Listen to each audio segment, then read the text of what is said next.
This is the EVGA GeForce RTX 2060 KO 6GB card.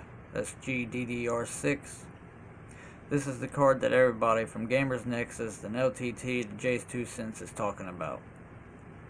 What it is a 2080 in disguise. I will probably never receive another card from EVGA after this video. This card is crazy fast. It's got so much overclocking headroom, it's ridiculous. The only problem is, you can only push your memory and your core clock so far without having to apply more voltage. And that is where the issue is. Where this card is pretty much a 2080. They took the TU-104 chip off of a 2080 and either used the same board or installed it on this board. Now, when they did this, they installed a voltage lock. I'm sure somebody out there is going to be cracking the BIOS and getting that voltage unlocked. But they put a voltage lock on it, and in my honest opinion, I believe it's so we as consumers can't push the voltage up, turn the core clocks up more, and outperform the 2080. I mean, why else would they even need the 2080 with this card? It is a 2080 minus a little bit of RAM. Now, in 3D Mark, I believe this card gave me a score of 7,706. We'll verify that in a moment when I rerun the test. I'll talk about what my test bench is here that I'm running in it. This is a Gigabyte B450 Auroras M Pro Wi-Fi. I am running a Kingston 256 gigabyte NVMe SSD that is actually installed underneath that graphics card directly on the motherboard. I am running 4 8GB sticks of Crucial Ballistics, and the CPU is a Ryzen 5 1600. Now, I say 1600, but it's not technically a 1600. It's a second gen, if not third gen refresh. It's the Zen Plus architecture. It's a 1600 AF. Now, what they were doing is they released the first gen hardware, released the second gen hardware, but they continued making first gen hardware.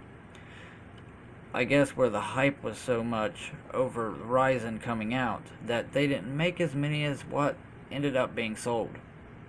So to compensate for this, they took the second gen architecture of a 2600 and went ahead and used it with the same name as a 1600. So it's same as a 2600 almost, with a few features here and there missing. But it is a 1600 based on the second gen architecture. That's 6 core, 12 threads. Comes with a base clock of 3.2 gigahertz. We've got this one overclocked to 3.9, running at 1.34 volts. So let's stop looking at this thing and talking about this thing and see what the test can really show us, shall we? Before I jump into the test, I do want to mention this. As I'm sitting here recording, you can see this is a metal backplate that actually came with the card. That is one benefit of the 2060 KO. It's got the metal backplate, the matte black finish. Now I'm going to put this camera right here by this fan. 0 decibel fans. They are ridiculously quiet. With all my bench testing, overclocking, and pushing these cards as hard as I can, you cannot hear these fans. They are so quiet. I wish I could keep this card and leave it installed in this computer. This is a gaming PC that is going to be an upcoming video. I'll show you exactly how we built this thing. We've got a total of $300 in it, between the RAM, the hard drive, the processor, and the power supply, which is it's a Thermaltake 600 watt. That's an 80 plus white. That's an upcoming build. We're going to show you how to do that. With $400 you can get this same performing PC. It is incredibly fast. You won't be disappointed when it comes to gaming. So let's get to those benchmarks. Here we are in Cinebench R15. Now I will admit we got some tuning to do here. You see I'm clocked at 3.9 gigahertz, 6 core, 12 thread, Ryzen 5 1600, and there's the 2600 GeForce card.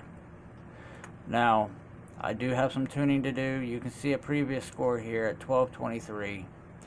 Now that I'm probably going to score right in there too again, but I had a previous overclock which was actually lower than 3.9. It was actually, let me see here, I think it was 3.8. Yes, 3.82 gigahertz, and I scored 1246. I have not been able to hit that score again. I always end up right here, and I don't have my voltage tuned right, but I'll show you what our results are here.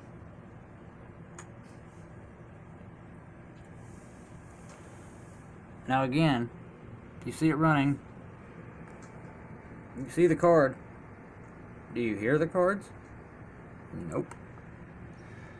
Fans ramp up. You can see it, but you can't hear it. It's amazing. I love this card. Can't get over that.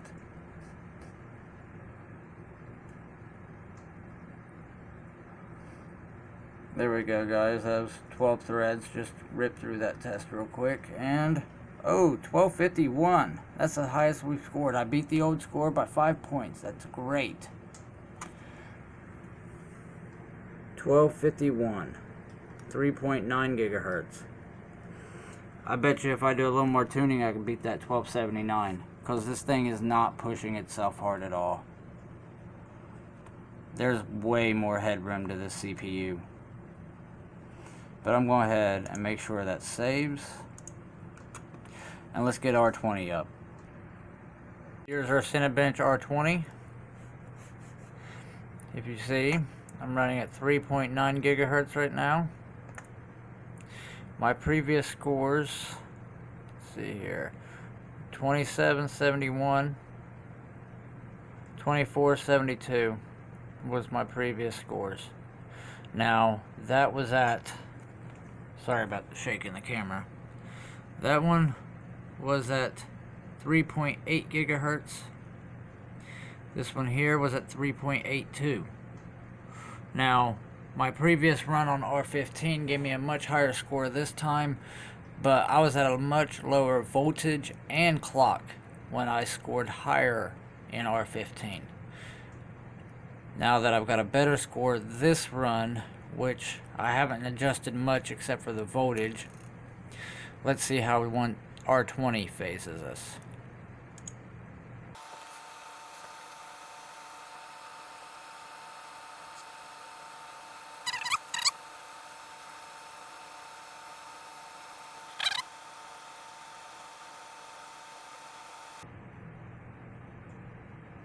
And let's see what that score is. Oh, 2805. That's the highest of all three of them. That's my best run yet. 2805. Let's make sure that gets saved. Exit out of this. Let's do our 3D mark.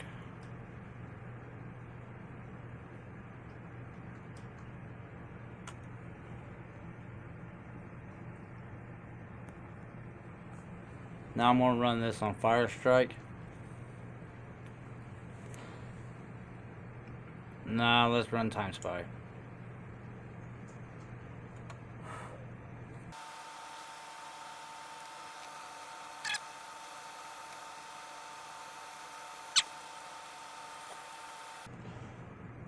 That has never happened before.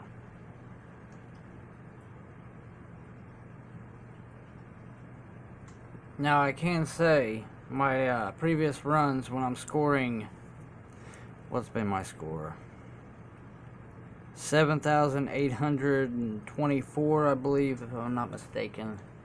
I may be wrong. But I will say that it was kicking it out because it was an unrecognized card where I'm running the 2060.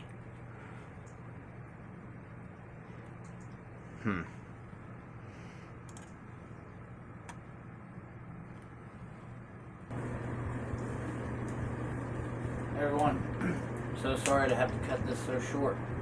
I don't know why 3D Mark's giving me the error that it is. It's not letting me run my final benchmark. I showed you the R20, I showed you the R15.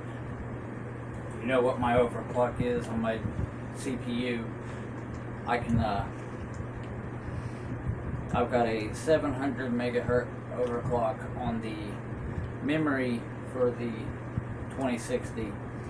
And I have a MSI afterburner set on a core curve, so that's the overclock setting for it.